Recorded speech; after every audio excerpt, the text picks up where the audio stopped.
Hi Leos, and welcome to your monthly reading. I'm Ashley Rose, and this is your January 2022 monthly reading. Happy New Year.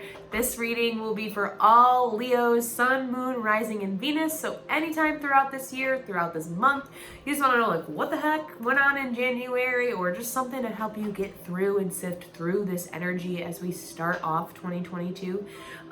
This is here for you.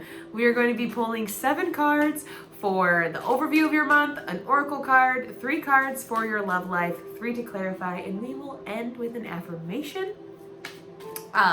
2022 is a big year for a lot of different reasons, but one we'll start with. 22 is the master number of the builder. So whatever we are putting our energy into build, into creating, will really have a foundation to like flourish and thrive in our life, right? So it's important as we go throughout this year to really keep that in the back of our mind. Or what do we want to create? What do we want to build? What are we hoping to do this year with our life? And when we come up to situations and spaces, to just remember or remind ourselves of that.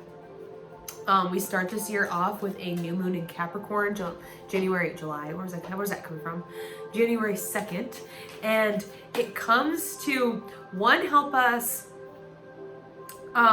implement new ideas in this new beginning that we're embarking on this year. So new moons are the start of a new lunar cycle, and they're a great time to set new intentions, start new plans, kind of go within and reflect, as the moon is dark during this time and she's recharging her batteries. So we take this time as a moment to recharge and, we've been game planning all December, but get ourselves and our energy squared up to enter 2022. With it being in Capricorn, we're getting all of the understanding, all of the knowledge on the work that we need to put in to implement this plan and what's the best way forward for us.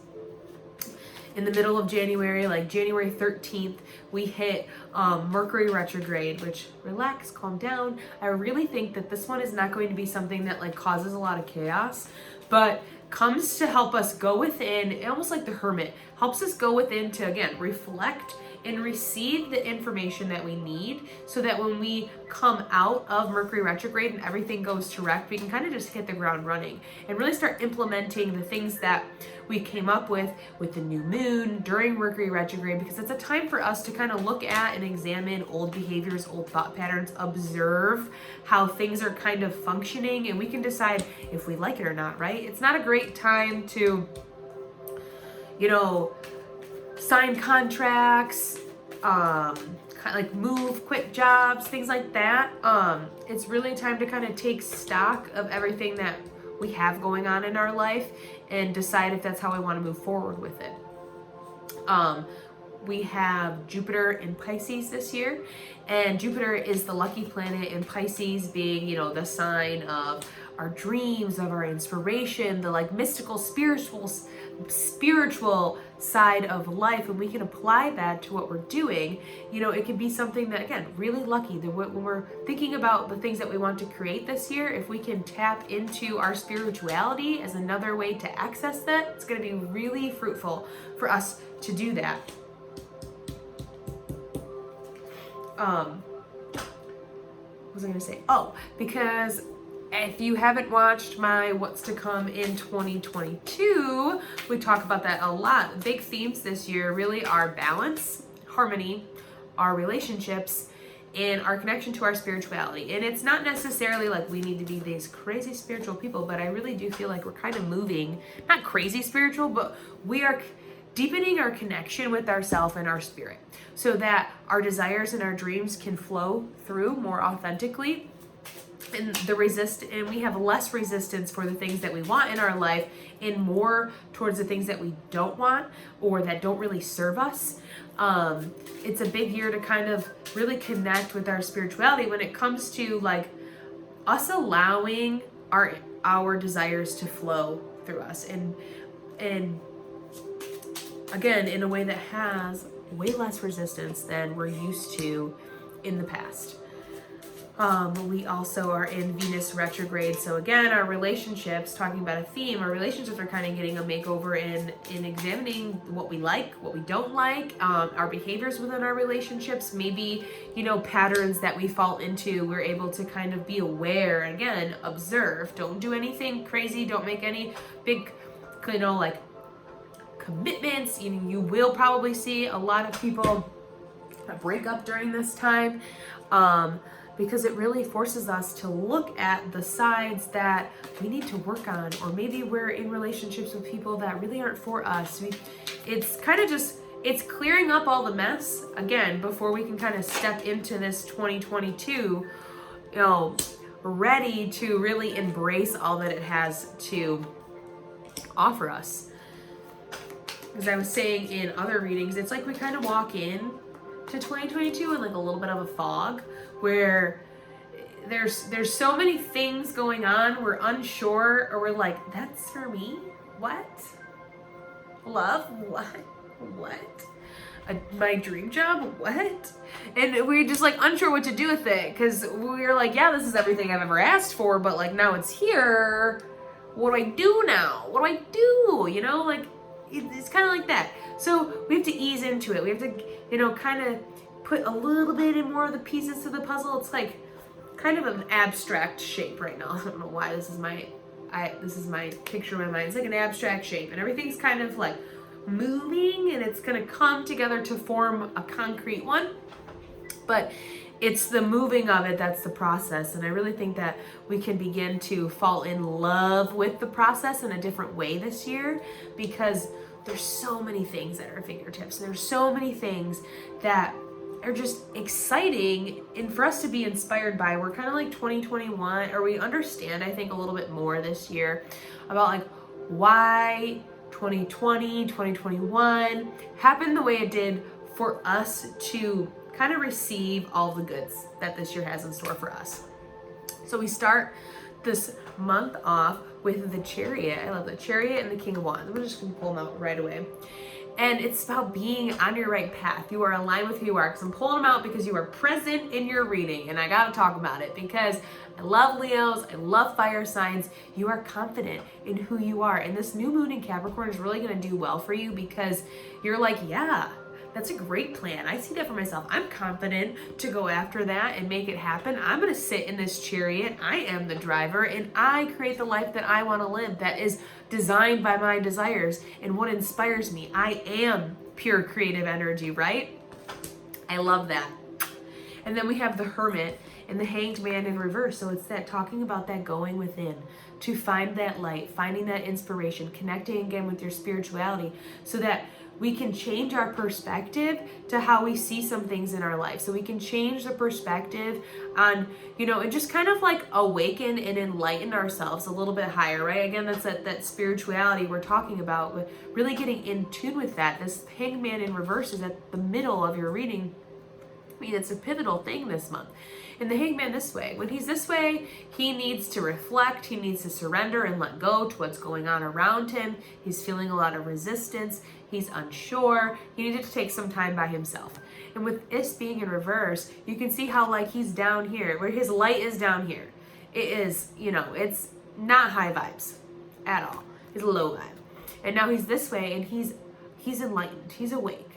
He is consciously observing his life and choosing, what he wants to do, how he wants to create. His leg is like in this shape of a 4, and it's like structure and stability and security, and that's what we're creating, that's what we're molding, that's what we're building this month and this year. And he's moving in that direction. He's ready to step out and go forward. He's in a blue shirt and a red pants, and that's your desires and your intuition, and they are leading the way. So trust it. We are the veil to everything we ever wanted, because the Jupiter in Pisces is so thin right now to just go out and just touch it and grab it. Sagittarius is ruled by Jupiter, and being a fellow fire sign, that's going to be a nice placement for you. It really is something that you can tap into easily.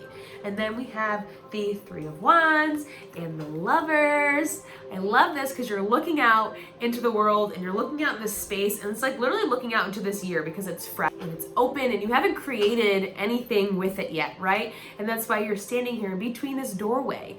3 is the number for new beginnings, creation, having fun, being social, kind of like loving life. And there's so much yellow in this card. It's all about the joys that life can bring you, right? So, and even that he's dressed in red, so those are his desires, and they're gonna lead him through this so he can, put up space. It almost reminds me too of like the Emperor, how the Emperor creates space in his life to build what he really wants.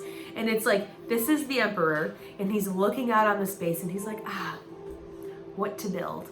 Now I get to build something that's way more aligned with me and what I'm doing and supports my creativity. And then we have the Lovers. So there's an opportunity, 1, for love, but 2, for all the choices and all the things that are coming into our life right now. We have the opportunity to cultivate balance. We have the opportunity to cultivate, harmony and love, peace within our relationships and with ourselves. And so this very much could be somebody coming in or an opportunity coming in that helps fill or helps grow you in an opposite way, right? So this is like you being what are we, Leos, a fire sign, and maybe like an earth sign comes in, or even like the Chariot here, we have Cancer, like a water sign comes in to kind of combat that, right? To put out the fire and help you really use your energy in a way that can help you progress forward. Or we think about like somebody that's very computer science based, and then somebody that's creative, and then coming together to kind of like help each other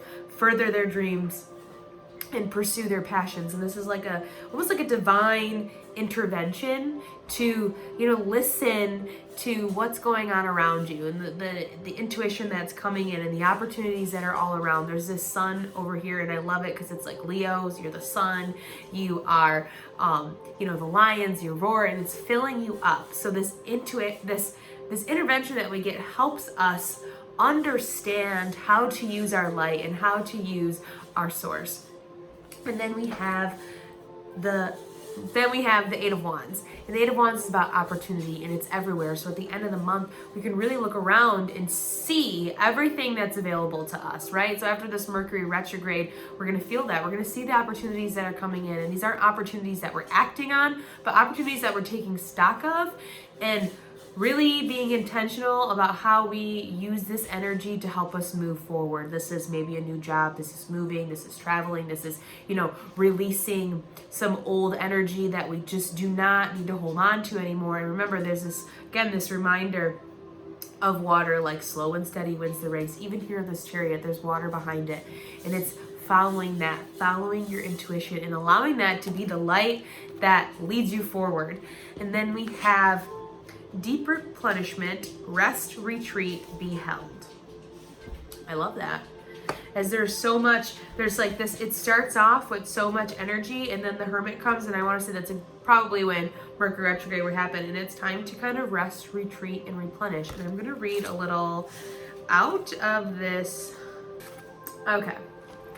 The most selfless thing you can do is fill up your own inner well. When we are running around half filled, we subconsciously look to things and people around us to give us the nourishment and nurturing we so deeply crave. Nothing can grow in barren lands. You are no good to anyone if you're running on empty. The feminine is beautiful, fertile, and rich. Tend to your own well and watch as the amount you have to give multiplies. If your inner well isn't full, you will find yourself craving things from the outside world to fill it. This is our body's instinctive way of reaching for the grounding and nurturing that we are not allowing ourselves. What nourishes you? What refuels you? What is the nectar for your soul? What brings you back to life? What is your secret medicine? What makes you feel abundant and fertile? Overspilling with life. It may be gardening, arranging flowers, getting a massage, using luxurious essential oils, snuggling up on the couch, hiking, sipping a good cup of coffee at your favorite cafe, attending a woman's circle, reading about sacred sites, spontaneous bike rides, walking along the beach, or yin yoga. What nourishes you is your medicine. When you give yourself the medicine that you need to be nourished, you nourish all those around you, and there's more than enough good to go around.